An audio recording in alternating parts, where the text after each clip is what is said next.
कोल्हापूर जिल्ह्यातील औद्योगिक क्षेत्रात कायदा आणि सुव्यवस्था अबाधित ठेवून शांतता प्रस्थापित करण्यासाठी प्रभावी उपाययोजना करण्याच्या सूचना अप्पर पोलीस अधीक्षक डॉक्टर धीरज कुमार यांनी दिल्या। औद्योगिक संघटनांच्या पदाधिकाऱ्यांच्या बैठकीत ते बोलत होते। कागल पंचतारांकित औद्योगिक वसाहतीमधील विविध समस्यांची माहिती देण्यासाठी उद्योजकांनी अप्पर पोलीस अधीक्षक डॉक्टर धीरज कुमार यांची भेट घेतली।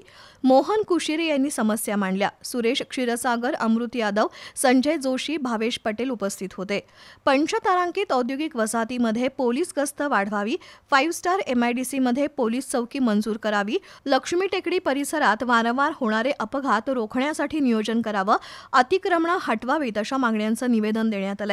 बैठकीला MIDCचे प्रादेशिक अधिकारी उमेश देशमुख, कार्यकारी अभियंता इराप्पा नाईक, राजू पाटील, उपाध्यक्ष भरत जाधव, बदाम पाटील, गोशिमाचे अध्यक्ष स्वरूप कदम यांच्यासह उद्योजक उपस्थित होते।